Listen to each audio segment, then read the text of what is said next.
नमस्कार दोस्तों, आप सभी का स्वागत है एजू अकेडमी में।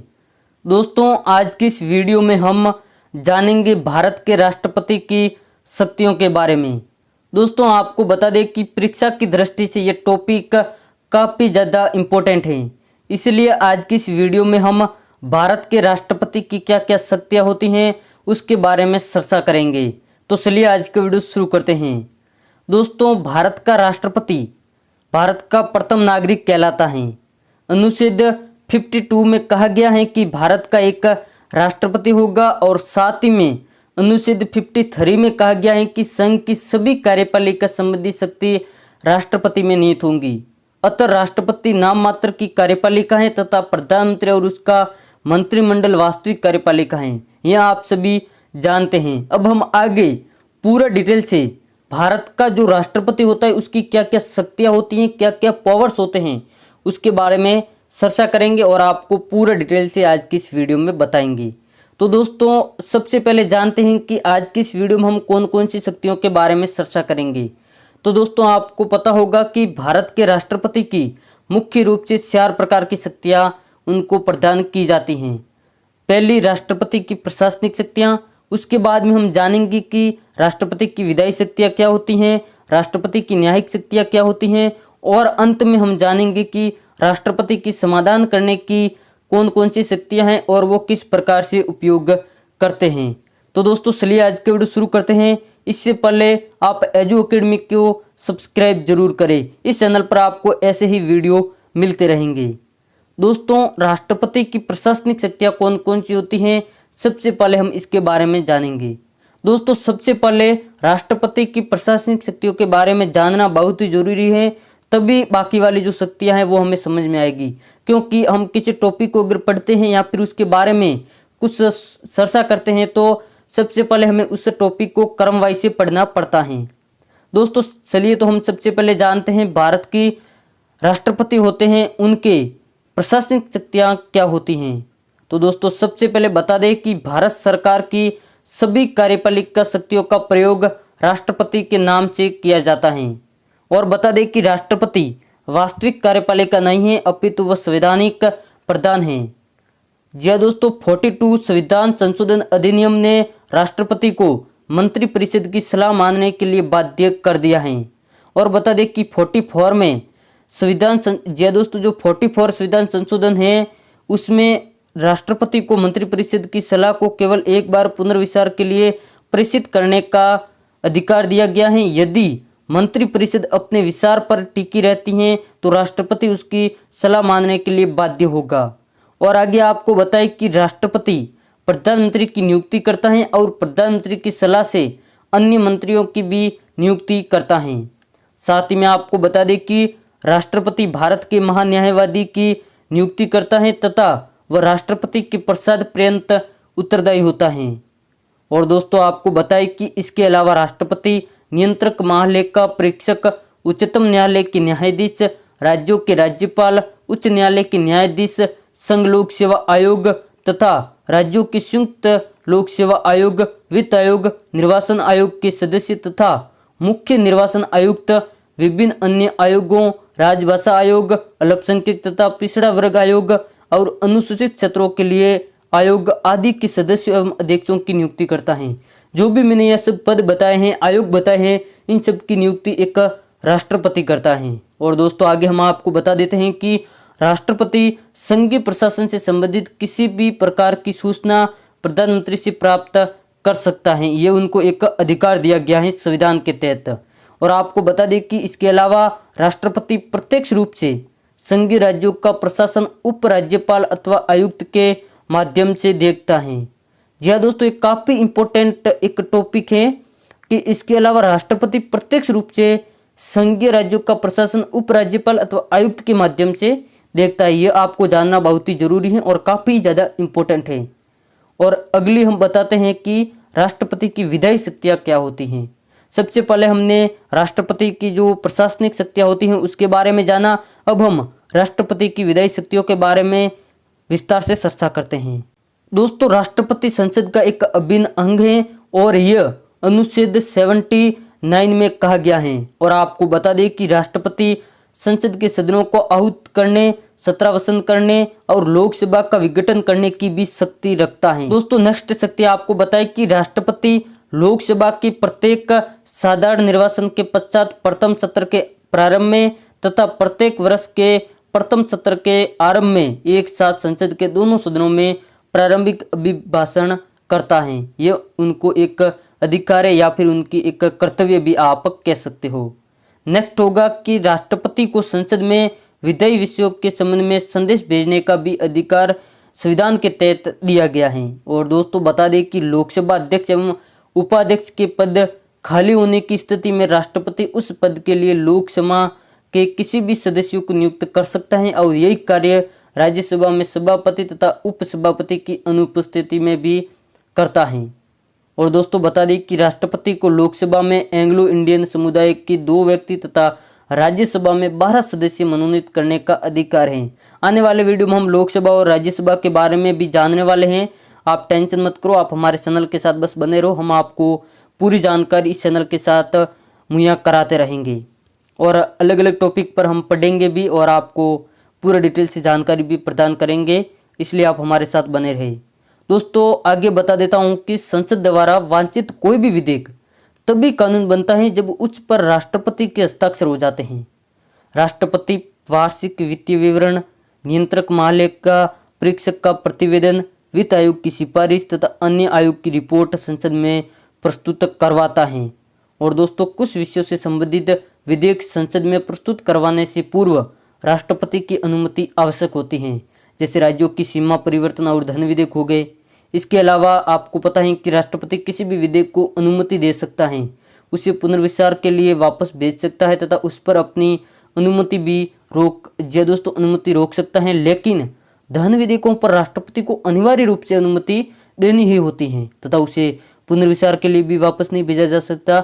और संविधान संशोधन विधेयक के लिए भी इसी प्रकार का प्रावधान कानून के तहत किया गया है। और हम आपको नेक्स्ट बताएं तो यदि राष्ट्रपति द्वारा संसद को पुनर्विचार के लिए वापस किया गया विधेयक पुनर्विचार करने के पश्चात राष्ट्रपति की अनुमति के लिए प्रस्तुत किया जाता है तो इस पर वह अनिवार्य रूप से अनुमति देगा। ये वो एक राष्ट्रपति बाध्य है यहाँ पर। और संविधान में राष्ट्रपति को किसी विधेयक को अनुमति देने या अनुमति न देने के संबंध में कोई समय सीमा निर्धारित नहीं की गई है। यहाँ पर अभी तक समय सीमा अभी ऐसा कोई कानून या विधेयक नहीं है जिसमें समय सीमा निर्धारित की गई हो। और नेक्स्ट आपको बता दें कि राष्ट्रपति को किसी विधेयक पर अनुमति देने या अनुमति देने या न देने की निर्णय लेने की समय सीमा का अभाव होने के कारण ही तो राष्ट्रपति का प्रयोग कर सकता है। दोस्तों राष्ट्रपति जब संसद का सत्र न चल रहा हो तथा किसी विषय पर तुरंत विधान बनाने की आवश्यकता हो तो अध्यादेश द्वारा विधान बना सकता है। और हम आपको बता दें कि राष्ट्रपति द्वारा बनाए गए अध्यादेश संसद के विधान की तरह ही होते हैं, लेकिन अध्यादेश अस्थायी होते हैं। और हम आपको बता दें कि राष्ट्रपति अध्यादेश अपनी मंत्रिपरिषद की सलाह से जारी करता है और संसद का अधिवेशन होने पर अध्यादेश संसद के समक्ष रखा जाना चाहिए। यदि संसद उच्च अध्यादेश को अधिवेशन प्रारंभ होने की तिथि से 6 सप्ताह के अंदर पारित नहीं कर देती है तो वह स्वयं ही निष्प्रभावी हो जाएगा। और दोस्तों 44 संविधान संशोधन में 1978 द्वारा यह अभी निर्धारित किया गया है कि राष्ट्रपति के अध्यादेश निकालने की परिस्थितियों को असद्भावनापूर्ण होने का संदेह होने पर न्यायालयों में सम्मति दी जा सकती है। ये एक उनको पावर्स दिए गए हैं, यानी किसकी विधायी शक्तियों के तहत। अब हम बात करते हैं राष्ट्रपति की न्यायिक शक्तियाँ क्या होती हैं, जो कि 3 नंबर पर हमारी ये शक्तियाँ आती हैं। 2 शक्तियों पर हमने विचार किया है, प्रशासनिक और विधायी शक्तियों पर। अब हम चर्चा करेंगे राष्ट्रपति की न्यायिक शक्तियाँ और उसके बाद हम जो समा वाली शक्तियाँ हैं उस पर भी हम डिटेल से चर्चा करेंगे। लेकिन इससे पहले हम राष्ट्रपति की जो न्यायिक शक्तियाँ होती है उस पर एक विस्तृत चर्चा करते हैं। राष्ट्रपति सर्वोच्च न्यायालय के मुख्य न्यायाधीश तथा अन्य न्यायाधीशों को और उच्च न्यायालय के मुख्य न्यायाधीश की नियुक्ति करता है। राष्ट्रपति किसी सार्वजनिक महत्व के विषय पर उच्चतम न्यायालय से अनुच्छेद 143 के अधीन परामर्श ले सकता है, लेकिन वह परामर्श मानने के लिए बाध्य नहीं है। और आपको बता दें कि राष्ट्रपति किसी सैनिक न्यायालय द्वारा दिए गए दंड को, कार्यपालिका के क्षेत्राधिकार के अंतर्गत दिए गए दंड को तथा अपराधी को मृत्युदंड दिए जाने की स्थिति में समाधान दे सकता है। यह हम समाधान वाले टॉपिक में भी पढ़ने वाले हैं और ये न्यायिक शक्तियों में भी आता है। और दोस्तों दंड को कम कर सकता है, यानी राष्ट्रपति दंड जो दिया जाता है उसको कम किया जा सकता है, दंड की प्रकृति को परिवर्तित कर सकता है, दंड को निलंबित भी यानी सस्पेंड भी कर सकता है। और बता देता हूँ कि राष्ट्रपति की आपातकालीन शक्तियाँ, राष्ट्रपति तीनों सेनाओं का सर्वोच्च सेनापति होता है, वह तीनों सेनाओं के सेनाध्यक्षों की नियुक्ति करता है और ये एक आपातकालीन शक्तियाँ भी मानी जाती हैं। और राष्ट्रपति को युद्ध या शांति की घोषणा करने तथा रक्षा बलों की अभिनियोजित करने का अधिकार है, लेकिन राष्ट्रपति के यह अधिकार संसद द्वारा नियंत्रित हैं। और दोस्तों राष्ट्रपति तीन परिस्थितियों में आपात लागू कर सकता है। यह अब हम बात कर रहे हैं आपातकालीन शक्ति आ गई है और ये आपातकालीन शक्तियाँ इससे न्यायिक शक्तियों में ही आ रही हैं। तो यहाँ पर आपातकालीन शक्तियों के तहत कौन सी है, यहाँ पर 3 परिस्थितियों में, या तो युद्ध, बाह्य आक्रमण या सशस्त्र विद्रोह से यदि भारत या उसके किसी भाग की सुरक्षा संकट में हो तो। या दोस्तों यहाँ पर पहली हम परिस्थिति बात करें तो यहाँ पर पहली परिस्थिति है कि युद्ध, बाह्य आक्रमण या फिर सशस्त्र विद्रोह से यदि भारत या उसके किसी भाग की सुरक्षा संकट में हो तो यहाँ पर अनुच्छेद 352 में यानी उनको यहाँ पर आपातकाल लगाने की छूट दी गई है, अधिकार दिया गया है। और अब हम दूसरी स्थिति बात करें तो किसी राज्य में संवैधानिक तंत्र के विफल हो जाने या फिर केंद्र की आज्ञा का अनुपालन न करने अथवा संविधान के अनुबंधों का पालन न करने की स्थिति में अनुच्छेद यहाँ पर 356 आपातकाल की घोषणा कर सकता है और विधानमंडल की शक्तियाँ संसद को सौंप दी जाती हैं। यहाँ पर विधानमंडल की जो शक्तियाँ होती है वो संसद को, जिससे हम आपातकाल कह सकते हैं। यहाँ पर एक आपातकाल लगाया जाता है किसी भी राज्य पर, अगर वो संवैधानिक तौर पर राज्य कार्य नहीं करता है या फिर कुछ प्रॉब्लम राष्ट्रपति को लगती हैं तो वो यहाँ पर आपातकालीन की घोषणा कर सकता है और विधानमंडल की जो भी शक्तियाँ होती हैं वो सीधी संसद को ट्रांसफर कर दी जाती हैं। और यहाँ पर हमारी तीसरी स्थिति बात करें तो भारत में वित्तीय संकट उत्पन्न होने पर, जो धन से संबंधित संकट होता है वो उत्पन्न होने पर राष्ट्रीय वित्तीय आपात की उद्घोषणा यहाँ पर अनुच्छेद 360 के तहत की जाती है, जिसके अंतर्गत राज्यों के व्यय को नियंत्रित करके और लोक सेवकों के वेतन घटाकर तथा अन्य उपाय करके वित्तीय स्थायित्व प्रदान करने का प्रयास करता है। तो दोस्तों यहाँ पर आपको जो 3 स्थितियाँ हैं वो तीनों संविधान जो दोस्तों के तहत दी गई हैं, आपातकालीन शक्तियों के तहत आते हैं। और आपको यहाँ पर इंपॉर्टेंट चीज़ याद रखनी है, वो है अनुच्छेद 352 में क्या है, अनुच्छेद 356 में क्या है और अनुच्छेद 360 में क्या है। तो आपको अगर हल्का हल्का याद रखना है तो अगर आपने ये दोस्तों पढ़ रखा होगा तो आपको अनुच्छेद 360 वित्त इतना याद रखना, वित्तीय संकट, बस इतना याद रखना है और पूरी जानकारी आपको अपने आप माइंड में आ जाएगी। और 356 के तहत आपको वो राज्यों की जो विधानमंडल की शक्तियाँ हैं वो संसद को ट्रांसफर कर दी जाती हैं, वो आपको याद रखना है। और आपको 352 के तहत तो वो युद्ध वाली जानकारी, आपको युद्ध याद रखना है। आपको तीनों शक्तियाँ अपने आप याद रह जाएगी और तीनों शक्तियाँ यहाँ पर न्यायिक शक्तियों के तहत आपातकालीन शक्तियों में ये आती हैं, ये तीनों परिस्थितियाँ। तो दोस्तों हम अब बात कर लेते हैं चौथी शक्ति यानी राष्ट्रपति की समाधान करने की शक्ति। हमने यहाँ पर जो पहले हमने चर्चा की वो 3 शक्तियाँ थी, पहली थी प्रशासनिक, उसके बाद हमने विधायी शक्तियों पर चर्चा की, उसके बाद हमने न्यायिक शक्तियों पर चर्चा की और न्यायिक में ही हमने आपातकालीन शक्तियों पर भी चर्चा की। अब हमारी बारी आती है चौथे नंबर पर, राष्ट्रपति की समाधान करने की शक्तियाँ क्या होती है, वो किस प्रकार से किसी अपराधी को क्षमा कर सकता है या फिर सजा में जो सजा दी जाती है, दंड दिया जाता है, पनिशमेंट दी जाती है, उसको कम कैसे किया जा सकता है। तो दोस्तों यहाँ पर संविधान के अनुच्छेद 72 में राष्ट्रपति को उन व्यक्तियों को क्षमा करने की शक्ति प्रदान की गई है जो निम्नलिखित, जी दोस्तों हमने जो अब आपको मामले बताएंगे उसमें किसी अपराध के लिए दोषी करार दिए गए हैं। जी दोस्तों 72 ये संविधान के अनुच्छेद बताए जा रहे हैं कि यहाँ पर जो अभी हम आपको कुछ मुद्दे बता रहे हैं, इसमें अगर दोषी करार दिए गए हैं तो संघीय विधि के विरुद्ध किसी अपराध में दिए गए दंड में या फिर सैन्य न्यायालय द्वारा दिए गए दंड में या फिर का स्वरूप मृत्युदंड हो और राष्ट्रपति की समाधान शक्ति न्यायपालिका से स्वतंत्र है। जी दोस्तों यहाँ पर वो समाधान कर सकता है। और राष्ट्रपति की इस शक्ति के 2 रूप यहाँ पर हम आपको बता देते हैं। 2 रूप कौन कौन से हैं, तो विधि के प्रयोग में होने वाली न्यायिक गलती को सुधारने के लिए, और यदि राष्ट्रपति दंड का स्वरूप अधिक कड़ा समझता है तो उसका बचाव प्रसार, जी दोस्तों बचाव प्रदान करने के लिए यहाँ पर 2 यहाँ पर एक प्रारूप बने हुए हैं राष्ट्रपति की जो यह समाधान शक्तियाँ हैं इसके तहत। और राष्ट्रपति की समाधान शक्ति में कुछ बातें भी सम्मिलित हैं जो कि हम आपको बता देते हैं। पहले होता है समा, यानी इसका नाम ही समाधान शक्ति है तो समा तो इसमें आएगा ही। इसमें दंड और बंदीकरण दोनों को हटा दिया जाता है तथा दोषी की सभी दंड और दंडादेशों और निर्तहों से पूर्णतः मुक्त कर दिया जाता है। यहाँ पर उनको जो दोषी होता है उसको पूर्णतः दोस्तों मुक्त कर दिया जाता है। वो किसी भी अगर वो किसी भी चीज़ का आरोपी हो और वो उसको कोई दंड दिया जाता है तो वो राष्ट्रपति उसको पूर्ण रूप से मुक्त कर दिया जाता है। और दूसरा होता है वो होता है लघुकरण, और इसका अर्थ है कि दंड के स्वरूप को बदलकर कम करना। जैसे उदाहरण के तौर पर हम समझे एग्जाम्पल की दृष्टि से तो मृत्युदंड का लघुकरण कर कठोर कारावास में परिवर्तित करना, जिसे साधारण कारावास में परिवर्तित किया जा सकता है।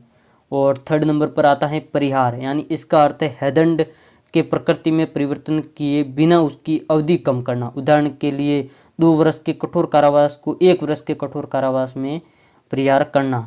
और होता है विराम, इसका अर्थ है कि किसी दोषी को मूल रूप में दी गई सजा को किसी विशेष परिस्थिति में कम करना, जैसे शारीरिक अपंगता, जैसे वो कोई विकलांग है या फिर शारीरिक दृष्टि से कमज़ोर है, या फिर महिलाओं को गर्भावस्था की अवधि के कारण भी यहाँ पर यानी अवधि को कम किया जा सकता है, या फिर उसको सजा में कम करके या फिर उसको पूर्ण रूप से मुक्त कर दिया जाता है। और अगला होता है प्रविलंबन। जी हाँ दोस्तों, इसका अर्थ है किसी दंड विशेषकर मृत्युदंड पर अस्थायी रोक लगाना। इसका उद्देश्य दोषी व्यक्ति या समय याचना अथवा दंड के स्वरूप परिवर्तन की याचना के लिए समय देना, यानी उसमें विलंब किया जाता है। उसको अगर मृत्युदंड दे दिया जाता है तो उसको समय दिया जाता है और उस कार्रवाई को रोक दिया जाता है और उसको अपनी बात रखने का समय दे दिया जाता है, जिससे वो जो उस पर अपराध सिद्ध हुआ है उसको वो बरी हो सकता है, ऐसा वहाँ पर समय मिल जाता है, विलंब हो जाता है उस सजा में। तो दोस्तों, और अब हम आगे बात करते हैं तो संविधान के अनुच्छेद 161 के अंतर्गत राज्य का राज्यपाल भी समाधान की शक्तियाँ रखता है। जी दोस्तों, जैसे केंद्र लेवल पर राष्ट्रपति होता है उसी प्रकार राज्यपाल भी यानी राज्य स्तर पर होता ही होता है। सभी राज्यों में एक राज्यपाल होता है। और दोस्तों, यहाँ पर राज्यपाल को भी कुछ शक्तियाँ दी गई हैं समाधान के तहत। जी दोस्तों, राज्यपाल भी किसी दंड को क्षमा कर सकता है, अस्थायी रूप से रोक सकता है, सजा हो या जी दोस्तों सजा को या फिर सजा की अवधि को कम भी कर सकता है। यहाँ पर कुछ राज्यपाल के बारे में भी दिया गया है जो कि हम जानेंगे नेक्स्ट वीडियो में। और अब हम थोड़ी सी आगे चर्चा कर लेते हैं कि राष्ट्रपति सैन्य न्यायालयों द्वारा दी गई सजा को क्षमा कर सकता है परंतु राज्यपाल नहीं। यहाँ पर कुछ अंतर दिए गए हैं कि राज्यपाल क्या कर सकता है और राष्ट्रपति क्या कर सकता है। राष्ट्रपति मृत्युदंड को क्षमा कर सकता है परंतु राज्यपाल नहीं कर सकता है। राज्य विधि द्वारा मृत्युदंड की सजा को क्षमा करने की शक्ति राष्ट्रपति में निहित है, न कि राज्यपाल में। हालांकि राज्यपाल मृत्युदंड को निलंबित या फिर दंड का स्वरूप बदल सकता है, परिवर्तित कर सकता है अथवा दंडावधि को कम भी कर सकता है। दूसरे शब्दों में मृत्युदंड के निलंबन, दंडावधि कम करने, दंड का स्वरूप बदलने के संबंध में राज्यपाल व राष्ट्रपति की शक्तियाँ यहाँ पर समान मानी जाती हैं या फिर समान ही है संविधान के तहत। तो दोस्तों, ये कुछ इम्पोर्टेंट टॉपिक था कि राष्ट्रपति की क्या क्या शक्तियाँ होती हैं, और यह परीक्षा की दृष्टि से काफ़ी एक इम्पोर्टेंट टॉपिक माना जाता है, जो कि मैंने आपके साथ पूरा विस्तार से चर्चा करके बताया और पूरा डिटेल से आपको इसके बारे में जानकारी दी। तो आशा करता हूँ कि वीडियो आपको काफ़ी ज़्यादा पसंद भी आया होगा। अगर पसंद आया है तो इस वीडियो को लाइक करना है और ज़्यादा से ज़्यादा शेयर करना है और एजू अकेडमी को भी सब्सक्राइब करना है, क्योंकि हम आने वाले टाइम में इसी तरह के जो इंडियन पॉलिटी के टॉपिक हैं, हिस्ट्री के टॉपिक हैं, हिंदी के टॉपिक है, जो हिंदी के व्याकरण है वो हम पूरे लेकर आने वाले हैं। रोजाना करंट अफेयर्स आपको मुहैया कराएंगे या फिर प्रोवाइड करवाएंगे। तो ये चैनल आपके स्टडी की दृष्टि से और ये सब हम फ्री में आपको उपलब्ध करवाने वाले हैं और काफ़ी अच्छी तरीके से हम आपको वो सभी उपलब्ध करवाने वाले हैं। और अलग अलग हम फैकल्टी को भी तैयार कर रहे हैं और आपको अच्छी तरीके से यानी सामग्री प्रदान की जाएगी, स्टडी सामग्री होती हैं वो। इसलिए आप हमारे चैनल के साथ बने रहे, एजू अकेडमी को सब्सक्राइब करें और ये चैनल आपकी तैयारी को एक नई दिशा दे सकता है। इसलिए आप इस चैनल के साथ बने रहे और ये चैनल आपके लिए काफ़ी ज़्यादा फायदेमंद साबित हो सकता है। तो दोस्तों, आपसे विदा लेना चाहेंगे और मिलेंगे नेक्स्ट वीडियो में। तब तक के लिए धन्यवाद। नमस्कार दोस्तों, अगर आप किसी भी परीक्षा की तैयारी कर रहे हैं तो अब कमलेश प्रजापत आपके लिए लेकर आया है एजुकेडमी। एजुकेडमी पर आपको क्या मिलेगा? तो दोस्तों हम आपको बता दें कि एजुकेडमी पर आपको मिलेगा इतिहास से जुड़े मुद्दे, इंडियन पॉलिटी की बेहतरीन क्लासें, रोजाना करंट अफेयर्स और बहुत कुछ। अब आप एजुकेडमी के साथ अपनी तैयारी को दीजिए एक नई दिशा। तो दोस्तों अभी YouTube पर एजुकेडमी को सब्सक्राइब करें, लिंक डिस्क्रिप्शन में दिया गया।